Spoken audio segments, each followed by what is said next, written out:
Yes, everybody, what is going on? My name is Stephen Howson, and this is my Manchester United versus Leicester City preview. I've got 2 hours left in the transfer window, and it looks like, not just Manchester United, but it looks like the whole Premier League is sleeping on what you think would be one of the busiest days of the season for transfers. Well, certainly of the close season, because this is it. The Premier League decided, they voted, that Manchester United and everybody else had to have all of their business done before the first game of the season. I understand it in principle. But doing it during a World Cup season and not allowing everybody to adjust to it looks like it was a bad move on all parts, because it's not just United. The entire Premier League, it looks like Spurs could go into the season without a single signing.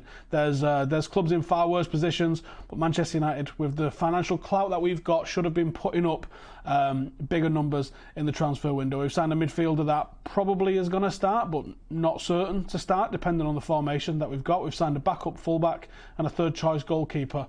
Absolutely not good enough for a club like Manchester United when we've got obvious, glaring errors in the squad that need to be sorted out. Now, I woke up this morning to the news that Manchester United was interested in Kurt Zouma.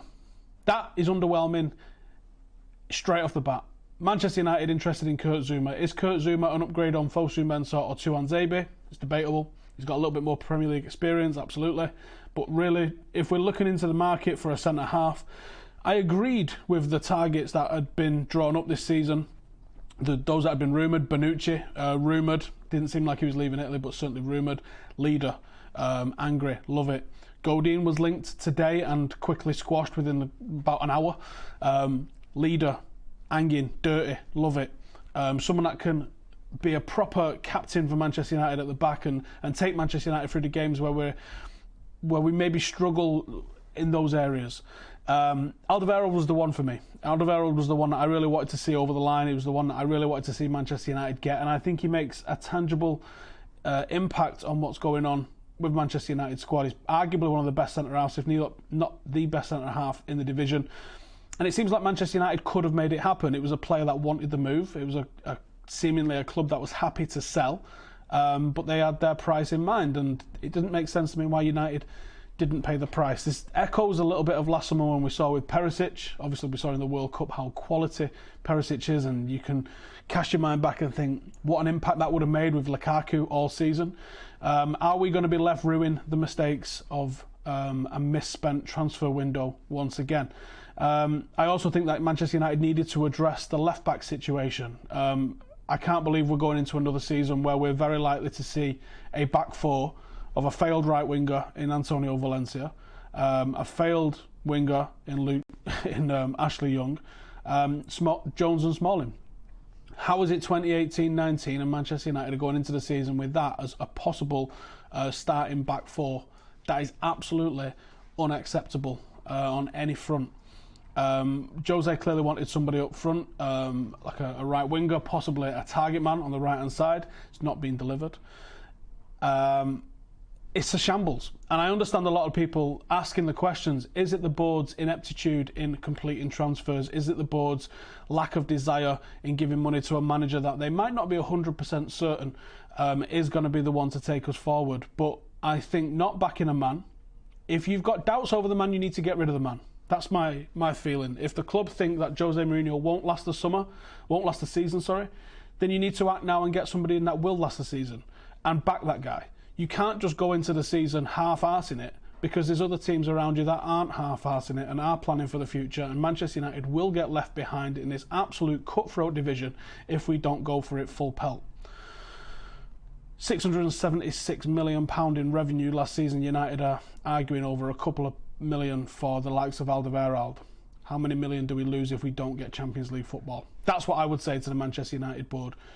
There's times to be pragmatic and there's times to throw money at it. This is probably around about one of those times to throw money at it, where you've got Liverpool going from strength to strength and looking like an actual genuine title contender for the first time in almost 30 years. Manchester City put up some serious numbers last year. You've got fresh blood at Chelsea and Arsenal. There's only Spurs that are kind of standing still, and it could be United and Spurs that miss out on the top 6 or top 4 this season. Let's talk about Leicester then. This is a bit of a preview. I was hoping to make it a little bit of a preview. But I've really struggled to find out what Manchester United are doing over pre-season. Pre-season usually gives you an insight into what the manager's thinking for the coming season. You get a glimpse at some of the formations that might be used, that might be added to the Arsenal. That's what we saw last summer. United played 3-5-2 quite a lot last summer and then barely used it in the season.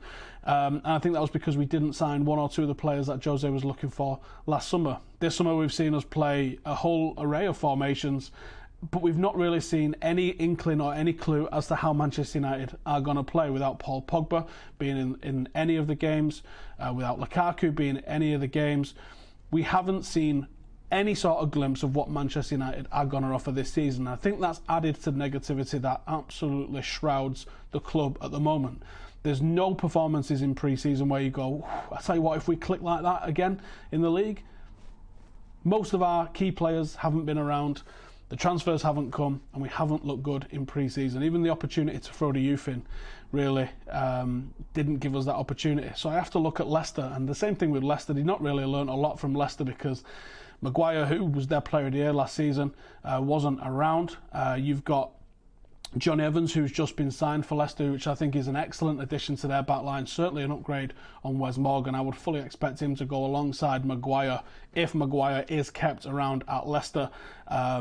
I believe that that's the case, and I think that's how it's going to go down. I don't expect Harry Maguire to become a Manchester United player today, but there was all sorts of stuff swirling around in the last 24 hours, including some pretty realistic looking photographs of him holding a Manchester United shirt that was taken candidly.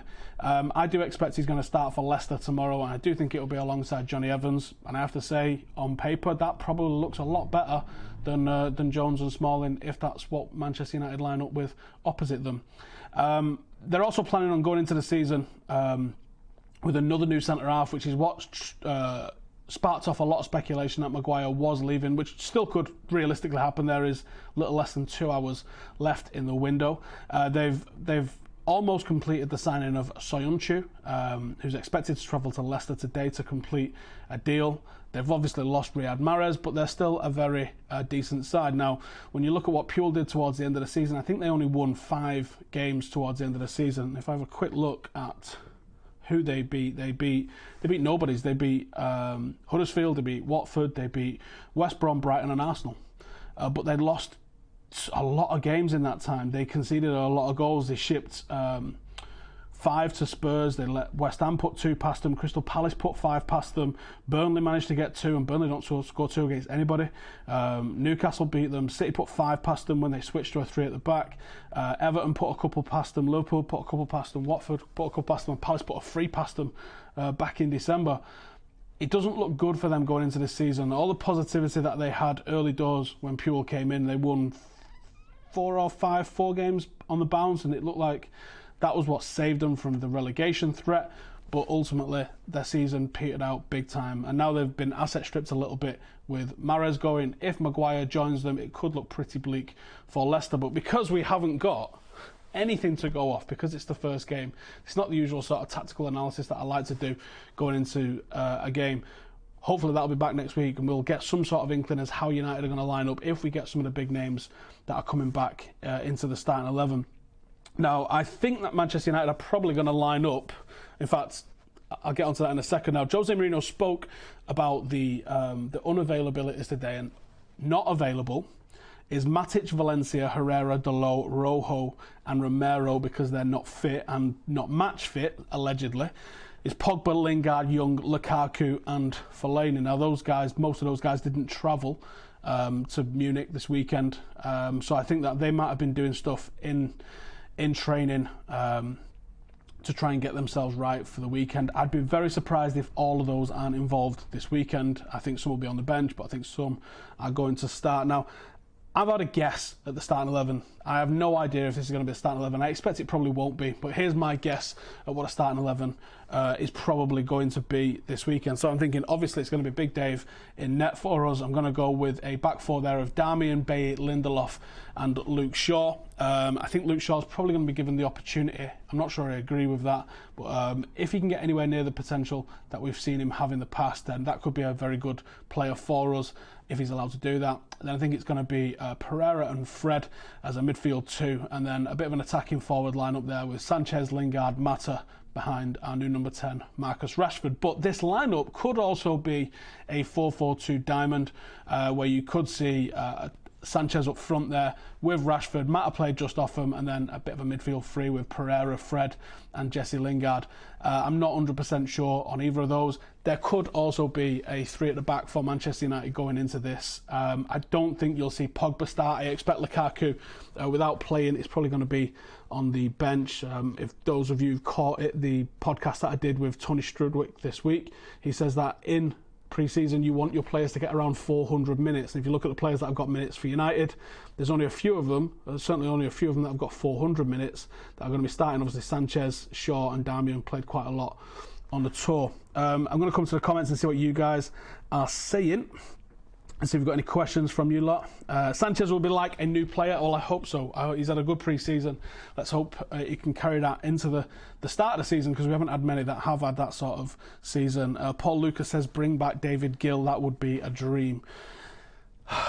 There's obviously something in what's going on with Woodward. Can Woodward be a CEO of a club the size of Manchester United with the demands that that's placed upon, and be the guy that negotiates transfers as well? Can we really not afford a couple of $100,000 a year to get a really good director of football in, someone that can be the link man between the board and what they want, and someone that provides the manager with what he wants? It seems like one good transfer window will probably pay dividends for that, probably absolutely kill it. Any word on a deal, says Ryan? Absolutely nothing. I mean, that doesn't mean nothing's happening. I'm not hearing about it if it is. AZ says, if the board was not backing Jose, would he not have been given an extension in January? Well, yes, he was given an extension in January, but has something happened between then and now which has changed the board's mind? Like I said, I don't know this. I'm literally just asking the questions.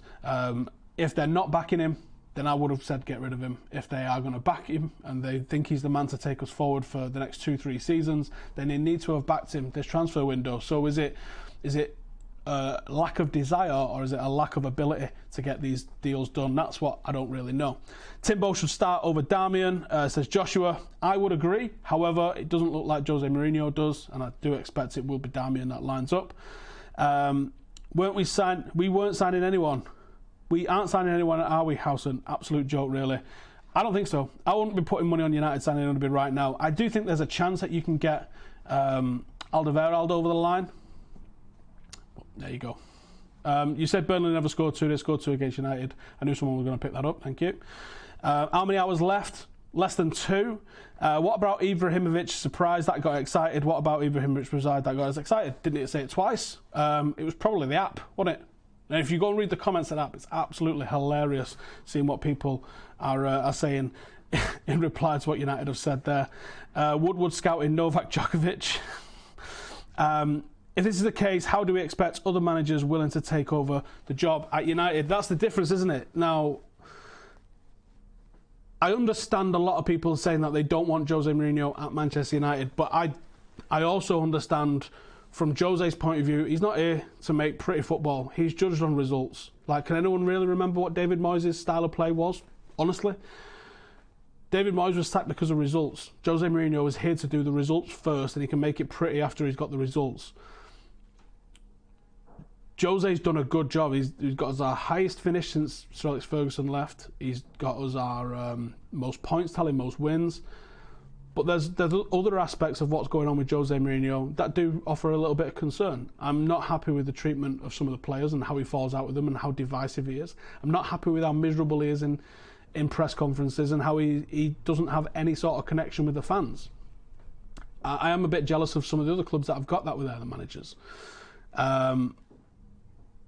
But this is what you get with Jose Mourinho. You put all of those things aside because the guy's an extreme winner. Now, I think even if you give us Pep Guardiola and Mourinho took over Manchester City, last season doesn't go any different. Really don't. I think that City team was always ahead of us.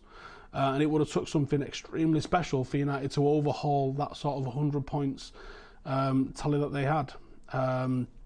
So I think we've got to be patient. We've got to hope that there is some sort of collapse at City. It's going to be probably internal that causes it rather than external, because I think they've got an incredible squad and a very good manager. But I think Jose's probably the right man for us at the moment. I think those demanding Zidane, I think it'd be interesting. I absolutely think it'd be interesting, but I don't think he definitely comes in guaranteeing the success. Nobody guarantees success. I've said this before, and people clearly don't understand what the meaning of the word guarantee success means. I said Guardiola doesn't guarantee you success, because he doesn't. What success did he have in the first season at Manchester City? None. He doesn't guarantee it. Nobody does. So I don't think bringing Zidane in, Zidane was successful with an incredible squad at Real Madrid. Is he still going to be able to have that style of play with Chris Smalling and Ashley Young and Fellaini?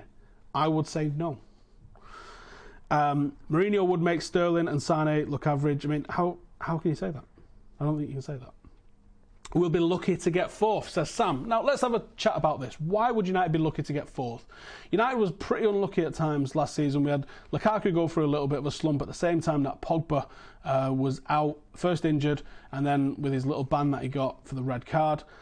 Paul Pogba had a very good season. Over the 90-minute average, he was technically better than what De Bruyne had at Manchester City. Just the supporting cast was clearly nowhere near as good.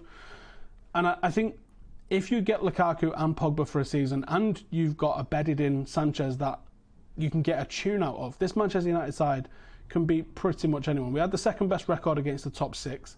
We just need to improve how we do against the bottom ones. For everything that's going on with Klopp and all the positivity, he hasn't beaten Manchester United's or Jose Mourinho's Manchester United since he's been here. Arsenal's new manager could take a while to bed in. Chelsea's new manager's got a brilliant system and made Napoli a beautiful side to watch, but has he got the players that can do it? Has he got the defence that can do it at Chelsea? These are all question marks. Pochettino and Spurs, they've got to move into a new stadium and haven't really advanced anybody. How are United not getting top four? I can see United not getting top four if Mourinho doesn't stay the season, because I think if it starts going west, there's a good chance he'll walk or be sacked because of the mood around the place. But if Jose Mourinho sees this season out, I think United are comfortably inside the top four. There's a chance we can come second still. I've predicted Liverpool are going to finish above us because I think that's just the sensible thing to predict. But I think there's a chance that United could compete more than people expect us to. Governor Bandicoot says Zidane would build a team around Pogba. He'll bring the best out of him, and that will lift the team. You may have a point on that one. Ryan says Zidane won back-to-back Champions Leagues. Doesn't matter that his squad was better. Well, of course it matters. You have to consider his football knowledge, and he would get rid of the deadwood and bring in his own players. Again, you can't say this for definite because you don't know what the reasons for the inability of United to shift on some of the deadwood is. You don't know. They don't come out and say, oh, we tried to sell. I mean, we tried to sell Luke Shaw this summer and he refused to go. So why would that be different under Zidane?